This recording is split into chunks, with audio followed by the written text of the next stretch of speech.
What is up, everybody? Ricky Carruth here. Welcome back to my channel. I got to say, today is a super special day for me. I got Caleb Maddix on the show today. What's up, Caleb? How's it going, bro? I've been looking forward to this for a minute now, and your audience, because I know that your audience out there getting massive results. They're good people. They're committed, and the fact that they're taking time out of their day to watch this versus all the other entertainment out there in the world means a lot to me, and I know it means a lot to you. So looking forward to it, brother. Let's get it.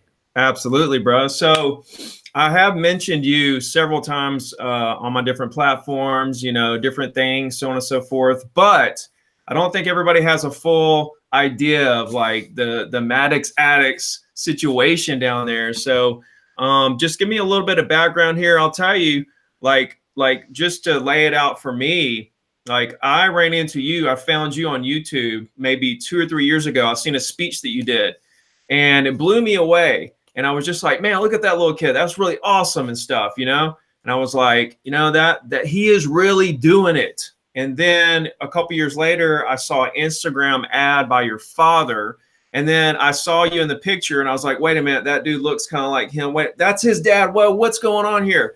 And so I clicked the link, and then boom, next thing I know, I'm down in Tampa hanging out with you guys. So it was an incredible experience to go down there and meet you guys and hang out for a minute, just to be like around a similar minded person, you know what I'm saying, was really big for me. But you have hung out with some of the greatest, dude, like Gary Vee, Lewis Howes, Arnold Schwarzenegger, Sylvester Stallone, Tony Robbins, Dean Graziani, all those guys. So you've done a lot of stuff. You've written 9 books. You got your own publishing company. And I think the reason I'm, you know, appreciative of you spending time with me today, because you're on this mission with your new project, Apex for Kids, which I want to get into later. But for now, I want to hear it, like, let yourself introduce to my audience here and just kind of give a little background.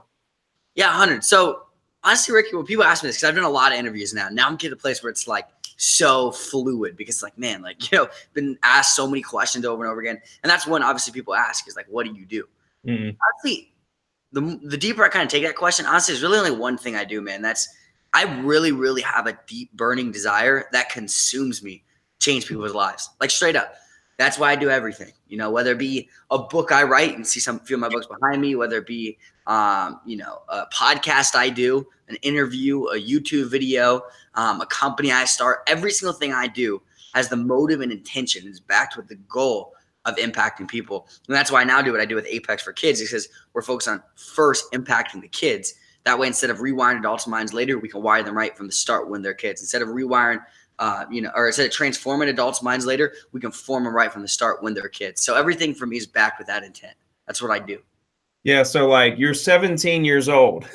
Like, where did you grow up and how did you become who you are today, basically? 100%. So I was privileged to not just have virtual mentors like in life, like, you know, that I watch online or a book I might read, but my dad was very much so my mentor. You know, we grew up in St. Petersburg, Florida. I was born in Gainesville and then moved to St. Pete when I was 2, and I lived there all the way up until about 3 months ago and moved out here to Arizona. But we lived there my entire life, and my dad was just someone who really, really wanted to help people win. So he obviously took me out and, you know, took me to the streets with homeless and with fatherless kids and exposed me to really the real truth about life, that it's not all you just get a new iPhone, this is that most kids believe the world is, but realizing there's real problems going on.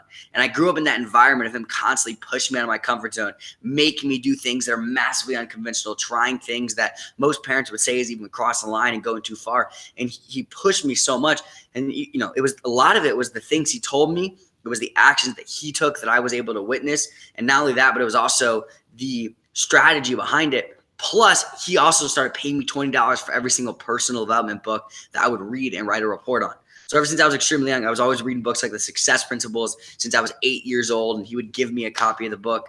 And, you know, if I read the entire thing and told him what I learned, he would give me $20. So I got this addiction to learning because I wanted to get the $20. And eventually it became such a part of who I am, which is now who I am today. Like, I went from being a shy, insecure kid when my dad and I lived in a Sunday school room, you know, $7 whenever I was extremely young, to now have an unstoppable confidence. We're able to travel the world, live life we live. And it's purely because of the information that my dad gave me and the information that he allowed me to consume. And that's why I'm so passionate about stuff like you. You know, I went through your videos the other day, and I love information that's real, not information that people are putting out to make themselves look good, make themselves sound smart. I feel like that's what we have. We have an industry of a lot of people that try to sound smart. And like one of my goals is to stop sounding so smart, because you get up here and you're like trying to say things and trying to say concepts that you think people are going to resonate with, but you're not actually with the end goal of getting them results. And everything you do, Ricky, is to do that. It's to get people results. And I watch your videos. I even saw one of you going out and speaking at this real estate thing,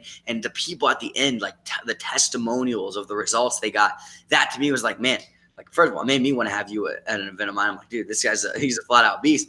But second, like that's the goal of me, is like giving people real info, real stuff that gets them real results.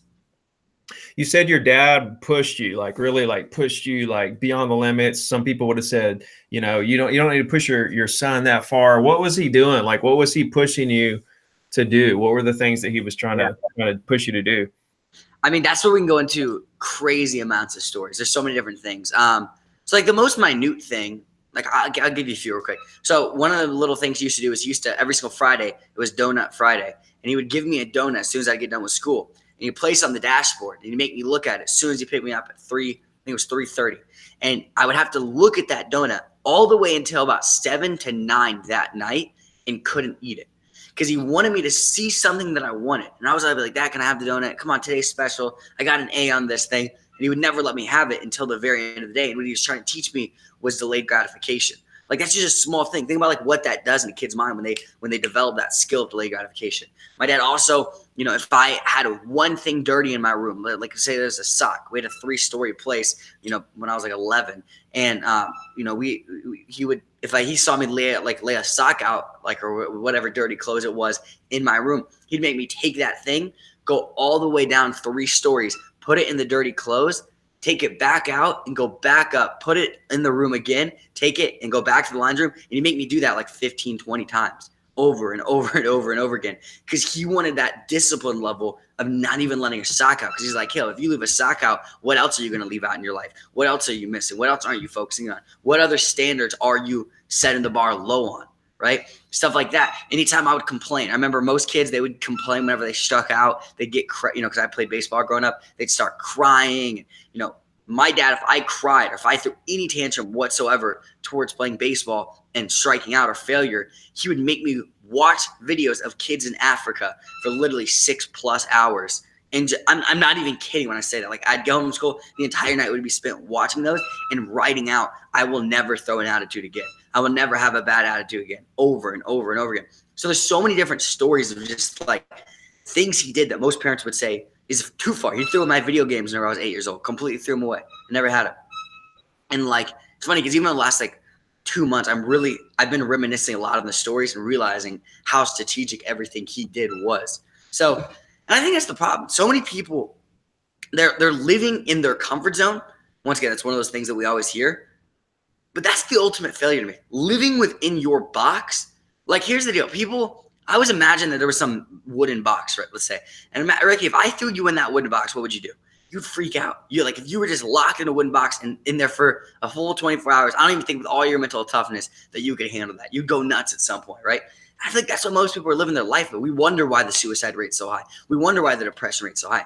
It makes sense. People are locked in a box and they're trying to get out, but they have no way of getting out. And that's why people are freaking out. And that's why we have all the problems that we have today. People need to step out of that. They need to stop being so easy on themselves. They need to start realizing that you can't be soft if you want success. You must do things. You know, we have someone on our team. His name is Anthony. He does all the content for us. He's a flat out beast. I've worked with him for the past 1.5 years, and he's a straight up, like, he's awesome. And one thing that he says, he wants to grow more. He wanted to grow more. He's like, I want to grow even more than I already have. And he's already grown so much. We're like, well, what's one of the things? He was talking about confidence. Like, he wants to be able to be even better at people skills and sharpen up. And he's already good, but we're like, all right, we'll make you great. So he said he wanted to grow, and we're like, all right, dude, you're going to have to do some crazy things. You're going to have to step out your comfort zone. So last night, we drove around town, and we had him go up to random strangers and do the weirdest things. And the reason why is most people would never do that. Most people never go up to a random stranger, have a single conversation, let alone do something insane. So he's getting out we go to Wendy's, getting out the thing, ordering, walking through the drive-thru, shaking people's hands. Like, he's doing all sorts of crazy things. And you could tell his confidence level 5x in a night. You know why? Because he 5x'd his box, therefore he 5x. And that's the thing. People expect to have massive growth in their same box. You must leap out your box if you ever want to be outside of your box. You must be willing to go to places you've never been before if you want to get to places that you've never been before. So if people get one thing from this interview or this piece of content that we're putting out right now, stop being so soft and stop being so easy on yourself. Start doing, I mean, I see you, Ricky, you're trying things. You're putting stuff out there. You're constantly pushing the line. And that's why, you know, you look at people who have success and they have these lines, these bars that are so high. We all look at them. We're in awe. Our jaws drop. We're blown away by how, like, you know, high this bar is. But it's interesting to me because it's like, yeah, you're not willing to raise your bar because you don't think it's safe. You're not willing to raise your bar because you think it's too much. Yet everybody that we look up to, you know, has raised their bar to a certain extent. And you think that, you know, you say that it's crazy for people to try to get there. Yet the people who are there, you look at them as legends. So push your bar, you know, get outside the box, man. Get out your comfort zone and get ready for some growth. In order to grow, part of you has to die. And that's one thing I've realized. Dude. It's like, I was doing a podcast with my business partner yesterday. It's like, dude, it's like a sculpture, bro. Okay? People always think of themselves as like they add stuff on. Like they need to add on a nose and add on eyes and add on hair. And they're trying to sculpt themselves, right? And they're like adding on. You don't really sculpt by adding. You really sculpt by subtracting, by chipping away, by taking this block and like weaving it in a way where it becomes a sculpture. And everyone's trying to start a sculpture from scratch and add on. The real way that you're going to get best at building yourself is not just going to be adding new things on and adding new things to your tool belt and adding new traits, etc. It's going to be killing off the old part of you. It's not creating a new part of you. It's killing off the old part of you. And that's usually what the new part of you will be. It's sculpting yourself and chiseling and chiseling and chiseling away and realizing what parts of me need to die. And I do that every night. Within reason. I'm being completely transparent. I need to do even better at this. But most nights I do my very best to write out in my notes what I need to chisel away, what I did that day that wasn't fully productive, what I did that day that I could have done better. And, you know, it comes from more of a pessimistic standpoint, but sometimes you got to be pessimistic to truly live an optimistic life. Sometimes you got to look at the bad to ever have the good, because there are those two polar opposites. So you have to look at things in you that are destroying you, that are pulling you apart, that are screaming at you. The way I put it, and this sounds intense, is you must view the dark side of you, that part of you that's ruining you, as if they stabbed your daughter and raped your wife. And it's like, whoa, right? We get serious. And I know everyone's like, man, 17-year-old say that? I know it sounds crazy, and I know it's not even close to that extent, but I like to put my brain in that scenario because it makes me realize, but wait a second, me personally, my own laziness, my own lack of consistency, my own lack of growth, my own lack of ego, my own lack of confidence, whatever it may be, that has stopped me from being there for kids out there that if they would have had my program, they wouldn't have killed themselves, and now they did. That to me, that's bad. And I think so many people are so easy on themselves because they think who they are is good enough. Who you are is never good enough. That doesn't mean you can't be fulfilled with who you are, love who you are, but there's got to be this progressive nature of who you are as an individual that you're willing to grow. And in order to grow, you must die off the part of you that you don't want to be. Oh, wow. So your dad, I want to go back to that for just a second, man. Like put a donut on the dash and you eat that sucker all day long. Like to me, that tells me that he has some determination himself. Like not only to like not eat the donut, but to like make sure that you don't eat the donut. Like that's discipline. Like your dad must be like a real beast when it comes to this kind of stuff. Like tell me just a little sneak peek. I mean, like how much discipline does your dad like? Because I don't that all the stuff you're telling me about what he did to you when you were little, like it really does. Like it doesn't sound like if in a perfect world, I would love to do that to my kid. You know what I mean? But at the same time, it's like I don't even know if I have like the time of day, the discipline to like do everything I need to do and make sure my kid doesn't need a donut. You know what I mean? And like to try to teach them the deep lessons that he taught you. Like it just sounds like he really went above and beyond to like mold you into who you are. Yeah. Well, first of all, my dad always, I have this joke with my dad. He's always like telling me that we have mentor moments, and those mentor moments like us in a hot tub, and he'll be like, all right, mentor moment. He'll give me a piece of advice. And I was like, Dad, like you think you would go with what you said, but really you were more go with what you did. Like the mentor moments, yes, it was whenever we were sitting in the hot tub, but the real mentor moments was me watching him day in and day out. And I think a lot of people think my dad mentored me a lot with the words he said. A lot of it was mainly the actions he took. And people, my dad used to come in at 3 a.m. and I'd have my nose inside of a personal development book. It's like 3 a.m. at the age of 9 years old. I'd be closing my eyes and he'd be like, "Are you asleep?" I'd be like, "No, I'm visualizing," right? Like I would do all of these things ever since I was extremely young. And he'd always ask, "How do you think the way you think? Why are you up till 3 a.m. reading a book when most kids are up till 3 a.m. playing video games?"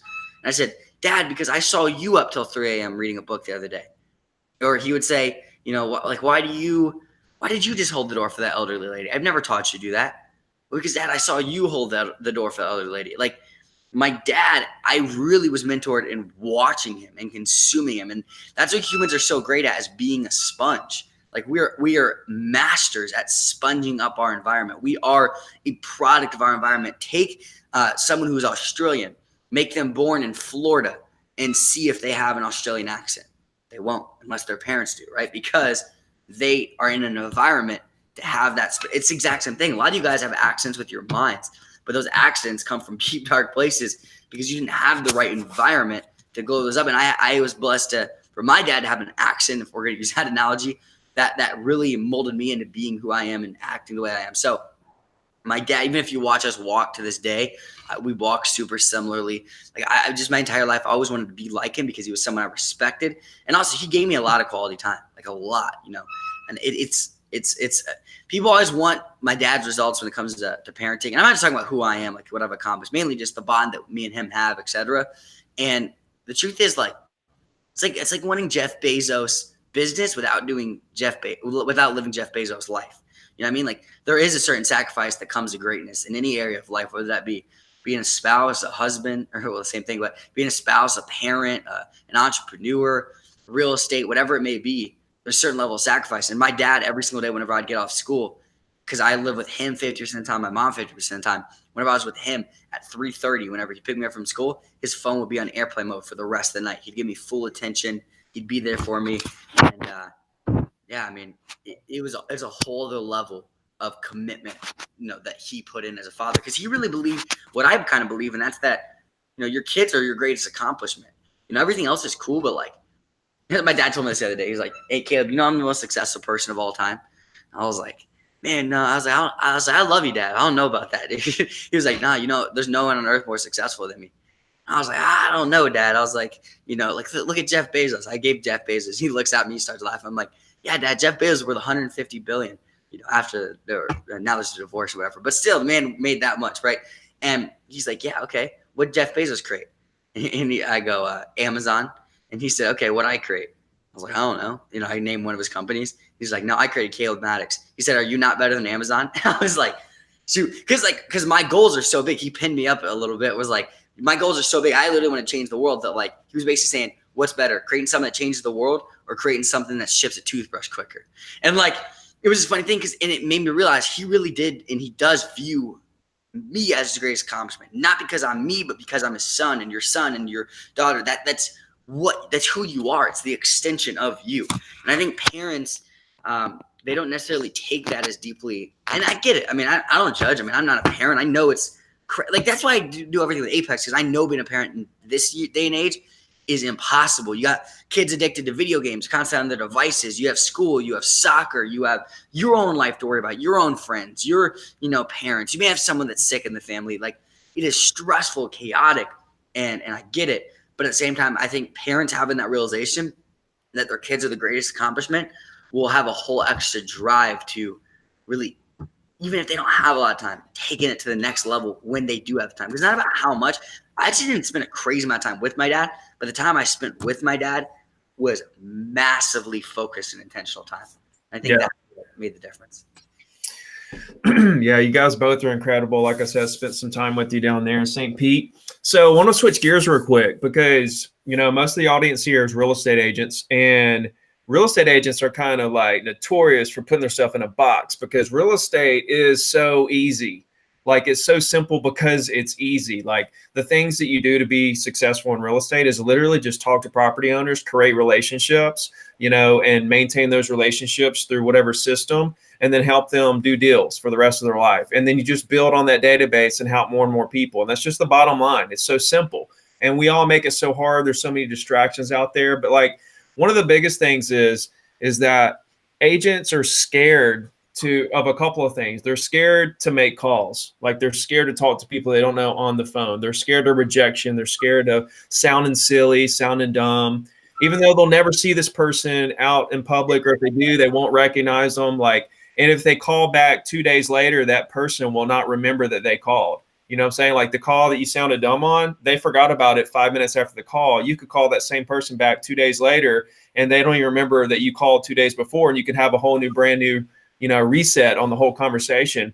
But like, they're scared to make calls for all those reasons. They're scared to overwhelm themselves with business. They're scared to like commit to certain marketing ideas. They're just scared of stuff, and they're putting themselves in this box that they can't really get out of. What do you think the like biggest reason is behind people holding themselves back and like keeping themselves in this box of this low production when like there's so much success? Like, it's so unbelievably unlimited, and the potential is just amazingly like abundant for every person. Like, everybody has unlimited business. Why do you think agents and business people, salespeople in general, just hold themselves back with this fear, and how can they overcome that? Honestly, that's a whole thing. Like, when it comes to fear of rejection, fear of, like, really what it comes back to is the fear of failure. People are afraid to fail, whatever that thing may be, whether they are afraid of what someone thinks about them because that's failure to them. People are afraid to fail. And to me, that never made sense, because I always bridge the gap between failure and success. I literally view them as the same. It's like, am I afraid of Ricky? No, Ricky's a great guy. He's awesome. He's cool. Like, I want to give him a hug. That's my man, right? But like, if Ricky puts on a hat, am I afraid of Ricky? Nah, he's just Ricky, but with a hat on. That's how I feel about failure. It's like, failure and success are the exact same thing. Failure's wearing a hat and the other one's not. It's just a little bit, it's packaged a little bit differently. And yet people are afraid of these one thing in two different ways. They crave one, but they're afraid of the other. Yet it's the same thing, because failure is not the death of success. It's the start of success, right? It's not the end of success. Like, people always think once they fail, oh, it's over. I can no longer be successful. It's game. No, like, once you fail, now you've started success. You've started it. So every business I created that failed, I really, and it's interesting the more I look back on it, I didn't view them as failure. I really view them as like, that's awesome. Like, I'm a stepping stone closer. Like, honestly, that's what went through my mind is like, okay, well, wow, I picked up this. Like, I believe failure is the ultimate personal development. You know what I mean? And I was so used to doing personal development growing up, reading books, that like, whenever I failed business, I was like, whoa, look how much I like learned in this. Like, I should have had to pay for a course on this for $25,000, but I didn't have to. And people may say, well, yeah, Kale, but you lost $5,000. I'd be like, yeah, but I made $100,000 worth of value. Like, I'd spend $5,000 to make 100. Like, that was the way I thought about it. So I think it's realizing they're the same, and realizing if you really fear failure, you feel rejection, you're also fearing the success. And also just like perspective all the way. Like, so I used to go door to door and knock on doors over and over and over again. At the age of 12 to 13, I was a maniac when it come to door-to-door selling. And I used to go out in the streets and communicate with people, talk to people. And real quick, I realized it doesn't hurt that bad to be rejected. At first, I was very afraid of it. Then this one dude cussed me out really, really intensely. And then right after that, my dad and I went and grabbed a tea. I remember sipping the tea and thinking, this dude just cussed me out. Your mic. Can't hear you. I think you covered up your mic or something. There you go. Okay, good now. Yeah. So this guy cusses me out, and I was used to getting cussed out at the time a little bit, but this dude went really, really hard in the paint. So I was thinking it through, and then my dad and I went to get a tea afterwards to talk it through, because it was a pretty interesting moment. And I was sipping on the tea, and I realized, like, I've been at this tea place a lot in my life, and I'm sipping on the tea, and I'm like, the tea tastes the exact same. The waiter's doing the exact same thing. My dad and I are having a conversation. I was like, wait a second. So my life is no different. After I just had the ultimate rejection of getting cussed out intensely, my life is no different than it was before. But wait a second. every time I make a sale, my life is different because I make $15 per book, and I can use that for something that I want. Like, it clicked for me that, wait a second, rejection, like, it's not a thing. It's not. Rejection is just pre-success. Failure is pre-success. Rejection is pre-sale. And that's how you have to think about it. So when it comes to real estate agents, like you said, you know, I don't believe real estate's easy. I believe Ricky real estate's easy. The way you do it, you make it simple, which I believe is the power, because people would think, well, you don't have a complex. It's like, no, simplicity is the ultimate sophistication. That's what Steve Jobs says. Like Albert Einstein, the only genius can simplify. You have such a simple process. If people realize what other humans do, the extent they push, there's one dude who ran, I think it was 7 Ironmans, or did 7 Ironmans in 7 days. That is hard. That is crazy. You going and talking to Susie down the road, that's cool. That's fun. You get to make some money doing it too. This guy didn't even get paid for the Ironmans. So having that perspective, realizing Ricky set it up for it to be so simple, keep it simple. Just get out your head. Like, you know what? And even if it is hard, push yourself out your comfort zone. I saw Anthony do it yesterday. That man went out and he was, you know, at first he was like, oh, I don't want to do it. His heart was going like this. He didn't want to go talk to all these people. He goes up and does it. He comes back in. He's on fire. He's fired up, and he's a better man as a result of it. Got to be willing to grow. Got to be willing to get rejected. If you ever, they're the same thing. So that's fine. You don't want to fail. That's great. But I also want you to look at me in the face and tell me you don't want to succeed. Right. It's like I say, like, if you make the calls, there's a chance that you're going to succeed. If you don't make the calls, there's 0 chance. Like, even if you suck at making calls and communicating and talking to people, even if you're horrible, you're the worst, you know, communicator in the whole face of the planet, you get really nervous. Nobody likes you. Like, I've seen people that have 0 talent get out there and sell properties because they were willing to just try and talk to people, you know, and they just face that fear. And like, that's really the only thing between most people and their success. Yeah, so before we get into like Apex for kids and stuff, because I want to hear about that.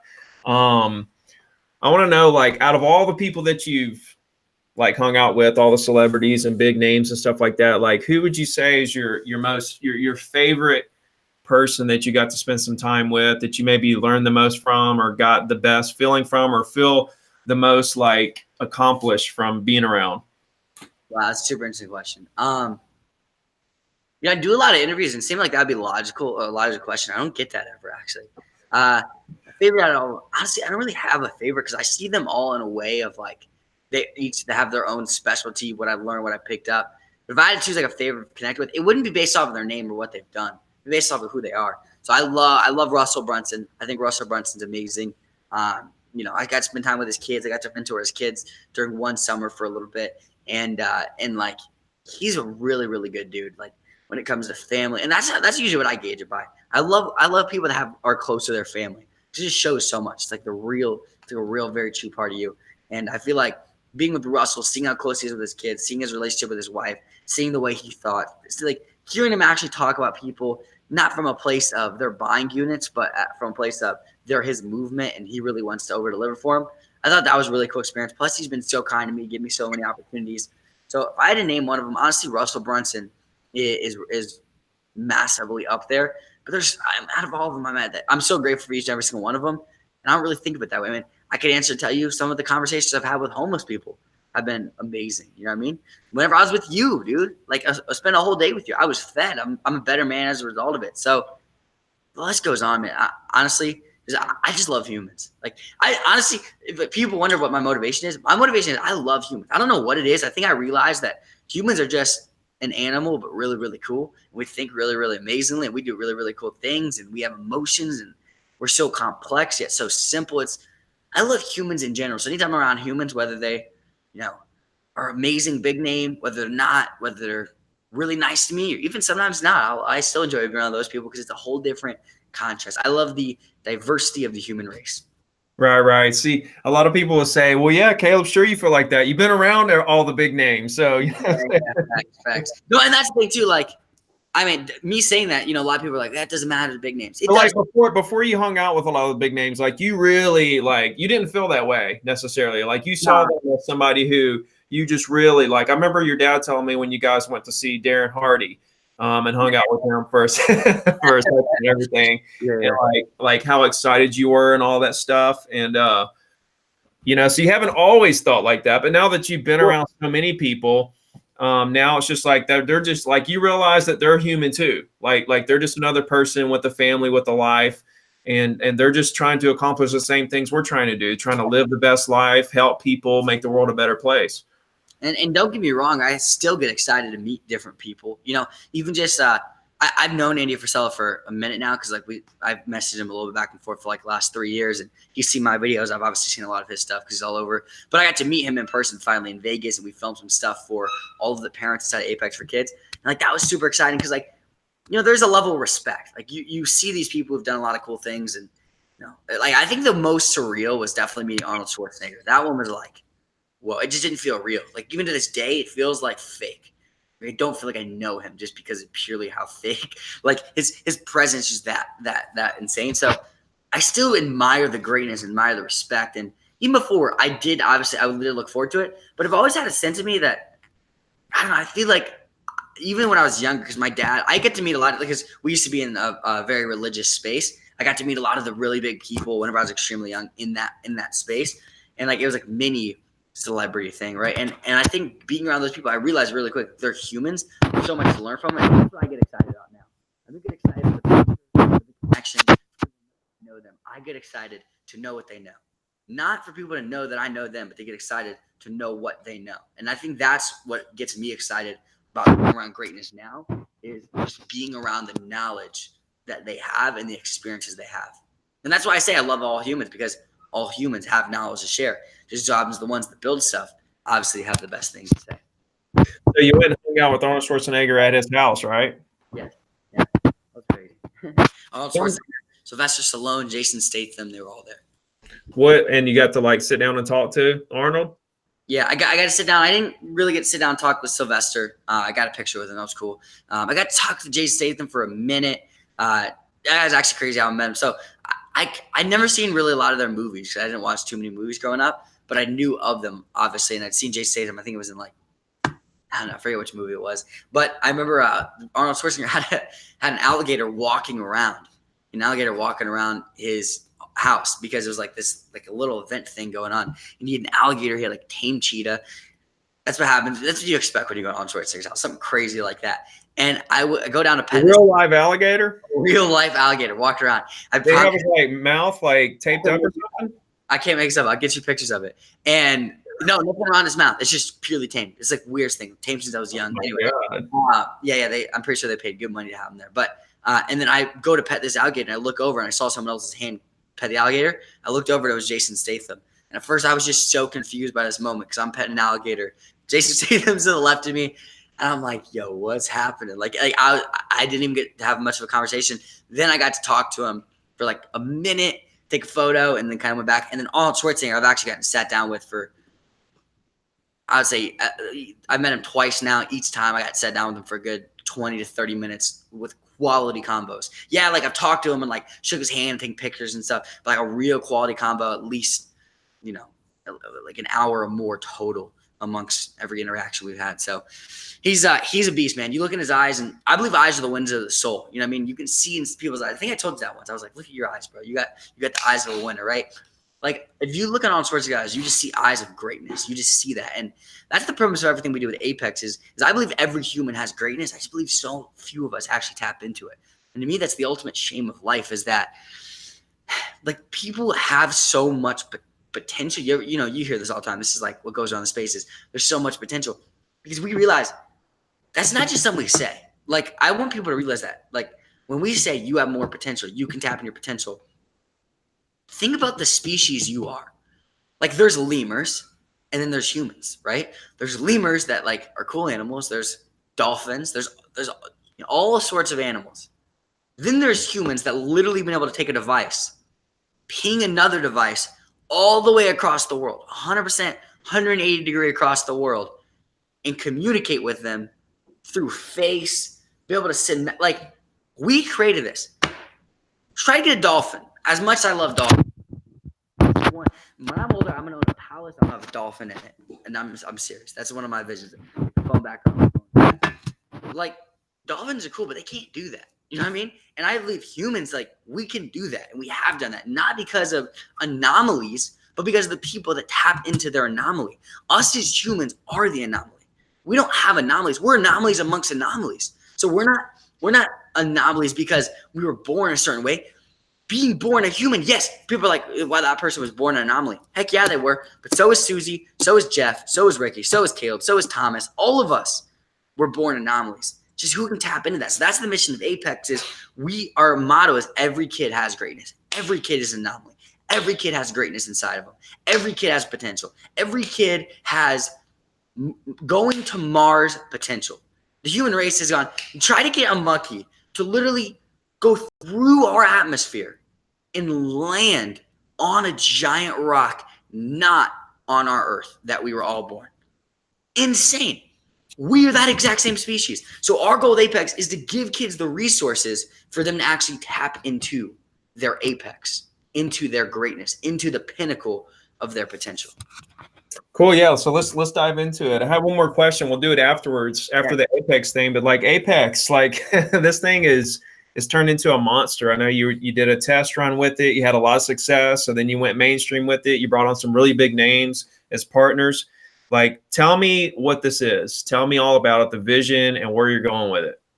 So, like I said, the mission of Apex is to tap into every kid's greatness. You know, for me growing up, you know, I really was. I mean, people think I tell this as like my backstory, you know, to like make, you know, for social media. This is my story of life. This is where I was at one time. Shy, insecure, addicted to video games, constantly complaining, constantly whining, got picked on because of my teeth, because of my height. My parents got divorced when I was 4. We lived in a Sunday school room. That's where I was. That's where my dad and I were. That's where my family was. That's where my mom and I were. How tall were you, dude? You're pretty tall.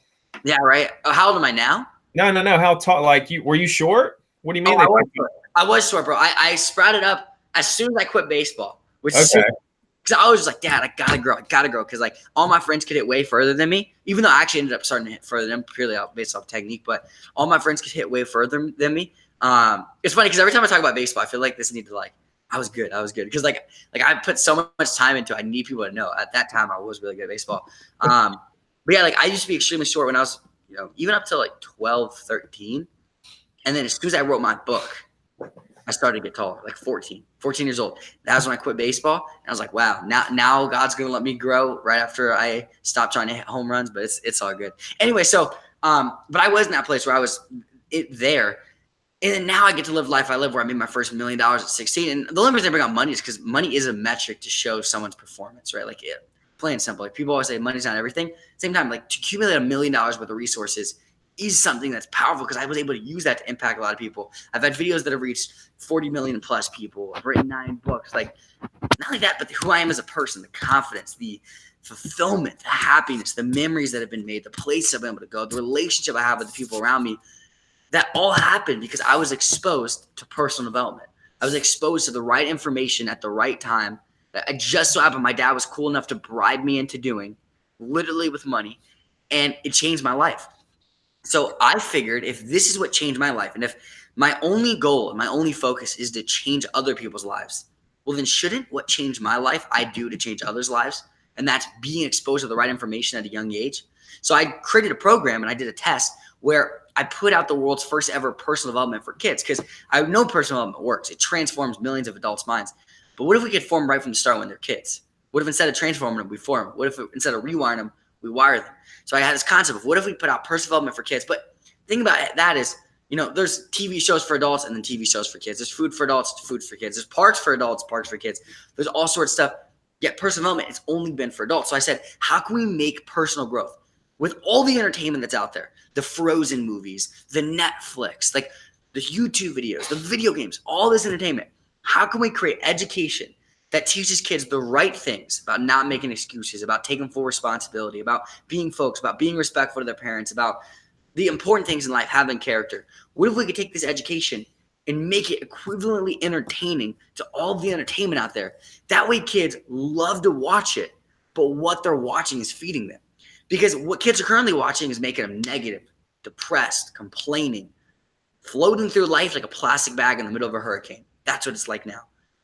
I want to create something that's just as fun as this is so that kids are almost tricked into doing it, right? And I say that in a very loving way of like, no, you got to. Like, kids are already being tricked into video games. They're already being tricked into movies. We might as well trick them out of the trick. People always like, yeah, were you a scam? And I'm like, yes, I'm a scam. I'm a scam from the scam. I scam people from the scam of society and the way that it is.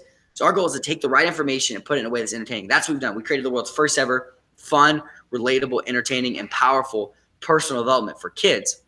It's called Apex for Kids. And in just about 4 months of being open, we have about 7,600 families going through it. And the results they get, honestly, out of everything I've ever done, it's the most moving for me. It's gone from an obsession of I'm obsessed over doing this thing to an obligation. I feel obligated to do this because I see the results of kids who had social anxiety and now have unstoppable confidence. Diagnosed. I see the results of kids who used to have ADHD and they were on pills and Adderall and all sorts of stuff. And then they come into Apex and now they're focused. They're on a mission. They've handled that. To me, this is the single greatest mission on earth. And it is what I'm going to be doing for an extremely, extremely long time. And anyway, I'm passionate about the mission. We wanted to make it to where it was a no-brainer for everyone else out there. So it's only $7 a month. So we literally went cheaper than Netflix, bro. I mean, it's a no-brainer to me. Plus, in 30 days, you get a full – I'm only saying this because, like, I believe in it so much. Like, within 30 days, if you don't like it, you get a full refund. You have nothing to lose. It's $7. You get $7 back? Yeah. You would get your $7 back. Check this out. Ready? We were like, we still had parents complaining that's too much. $7. Why don't you give it to us for free? And I want to say, why isn't Netflix giving you stuff for free? Coffee, dude. Yeah. Why exactly? Why isn't Netflix giving you anything for free? Why, when you go to Disney World, aren't they giving you free tickets? And why, whenever you go to the movies, are they not trying to let you watch the Avengers movies for free? Because in life, like, that's how it works. And we're cheaper than all those things. We're as cheap as McDonald's. To feed your kids physically, the cheapest way possible is literally our product is cheaper to feed your kids mentally on the highest level. We're the highest end feeding your kids mentally out there. And we're less expensive than the lowest end feeding your kids physically out there. And we even let people try it. ApexKids.com/$1. You can try it for a single dollar bill. $1. And if you don't like it, we'll give you your dollar back if you really want. Like, we will. You can let us know, and we'll give you that back. And if you do like it, then you continue to be on for $7 a month. So anyway, I get passionate. I didn't want to get into talking about it because we'll be doing. No. I wanted to talk about it because there's a lot of older parent. There's a lot of real estate agents who are parents that are on my channel, and so I wanted to expose them to this because I really believe in this. Like, I've seen the testimonials and stuff of the families that are in this program, and like, I've seen some of the content and stuff, and it's just mind blowing. The stuff that you're doing. So these are videos that you made. If there's a whole series, it's laid out, and it's $7 a month or whatever. And it basically it like replaces everything you're talking about, like for kids, like that's bringing kids down, social media, TV shows, this, that, all those things that are out there distracting people. It can replace all of that, right? And then give them positive reinforcement and plant seeds in their minds, in their young minds now to be great people, right? So I think it's incredible, dude. This is like something I'm super proud to know you because of this. Like, this is like, I knew, like, right after the St. Pete thing, I didn't realize how busy you were working on this because you didn't tell anybody. You know what I'm saying? But then, like, when I realized, oh my gosh, that's what he's been doing the whole time, I was just blown away by this. So what do you think about kids, like, on social media? Should children even be on social media, or what's your thoughts there? My dad let me get my first social media platform at 9. I think it was like right at the beginning of Facebook. So I kick off, he's like, I'm gonna give you Facebook. And I was like, why? He's like, because I want you to learn. I know this is gonna be big. I know social media is gonna work. I want you to be able to use social media in a standpoint from a creator versus a consumer. He wanted to be able to know, because he knew. This is the thing. This is when people don't address their dark side. They don't address the part that they're not willing to go. They're not willing to look there. It's like parents always want to be like, well, I'm not going to let them use social media. The truth is, they're going to use social media. It's the world we live in.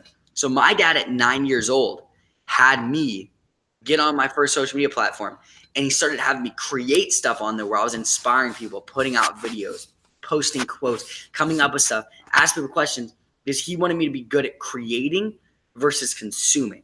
I think that's where people go wrong. So should your kids be on social media? From a standpoint of creation, of course. They can get their message out to a lot of people, and they're going to be on it anyway. So you might as well teach them to use it that way. But from a standpoint of consuming, I think kids are constantly consuming over and over and over and over and over again. And that's why we live in a world of consumers rather than creators. And I think that's the difference. We need a world of creators, people that are creating, because if we had a world of creators, and that means that there's people that are going to create solutions to problems, and no longer will we have problems because we have problem solvers. The antidote to a problem is not a solution. The antidote to a problem is a problem solver. You have a problem solver, now that's 1,000 problems solved rather than just one. So he wanted me to be able to learn how to create things that solve problems rather than consume the problems that are being thrown my way. And I think that was extremely powerful for me. And that's exactly why, because in life, inputs create outputs. What you input in is what you're going to get outputted. That's how it works.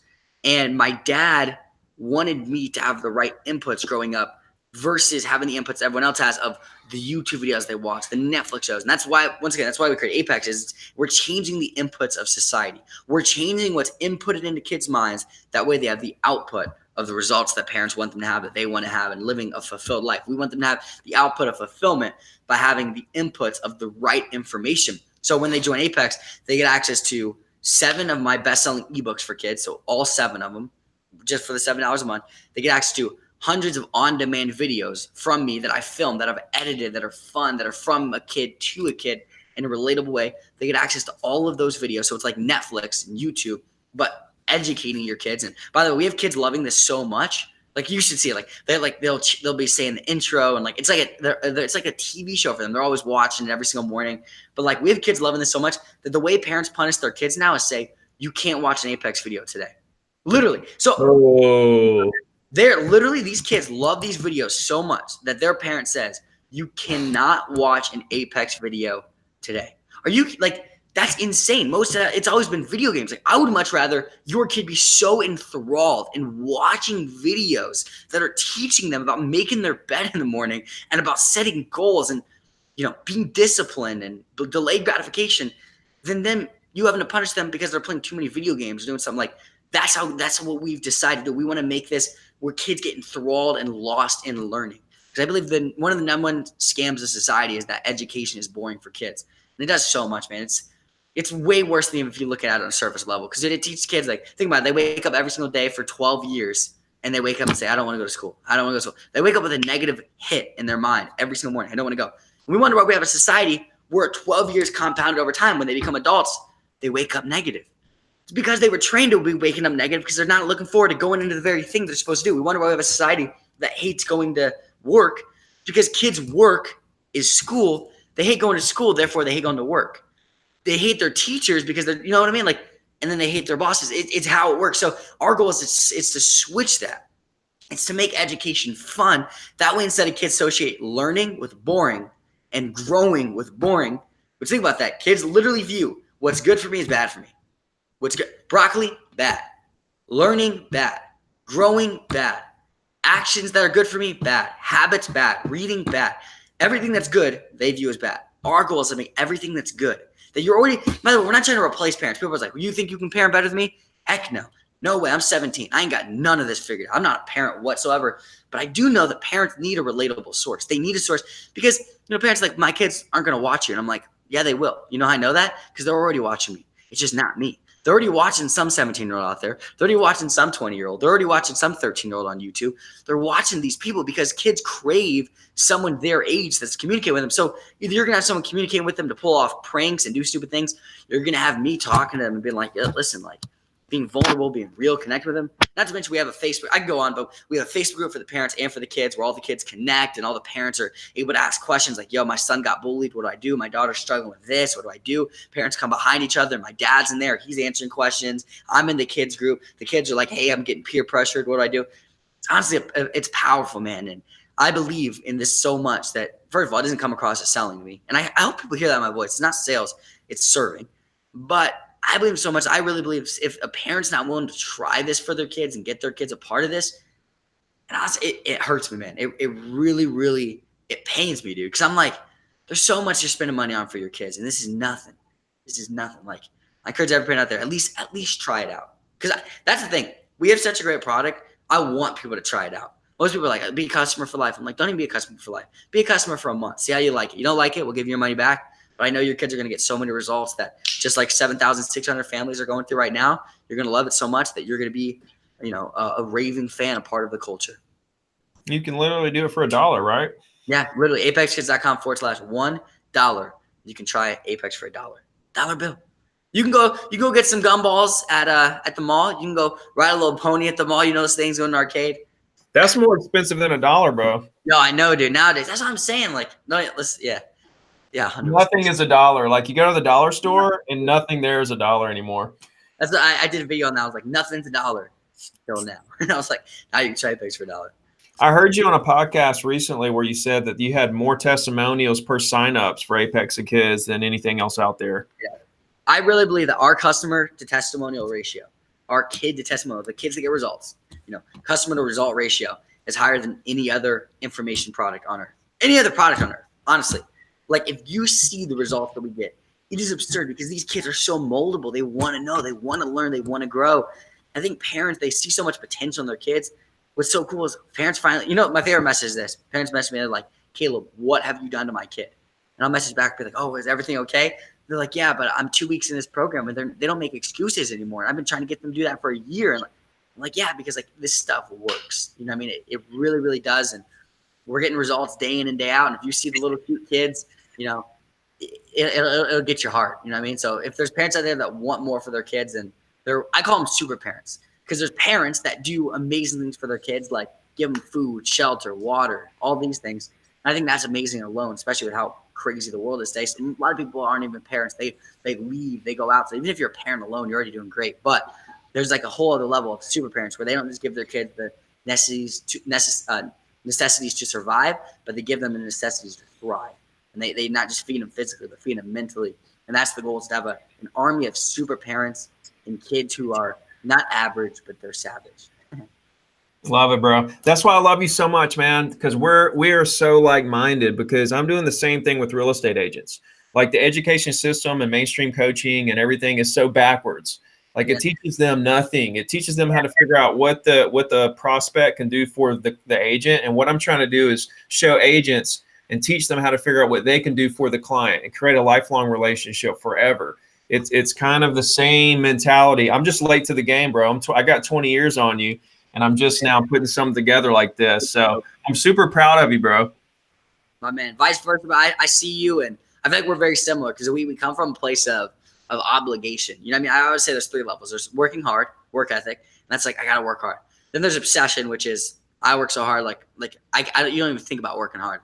And then there's like literally like obligation, where it's not even that you work hard. It's a part of your survival.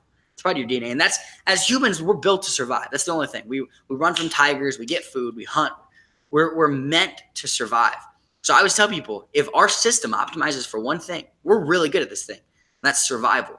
We could put all, I was wondering, like, how do we put all of this terrible garbage food into our systems and still stay alive? And I realized humans are designed to fight, man. We're designed to survive. So I always tell people, if you want to win, if you want your system to optimize for your mission, it must become survival, because we weren't created to create buildings. We were created to survive.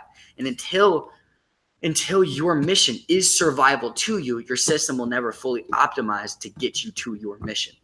So like, once it becomes survival, and I feel like you're that way, what you do for these people, it's a sense of survival for you. It's a sense of obligation, where it's like, I have to help them, because they are getting scammed. They are getting torn apart. They are getting lied to. They are getting damaged. The system sets people up to fail. And our goal is to create a new system that not replaces. I don't even like saying replaces. That destroys the previous system. So from afar, bro, I'm watching you. I see your Instagram posts. I see the videos on YouTube. I see the vlogs, and I see the people you're talking to, the way you're communicating, the information you're giving.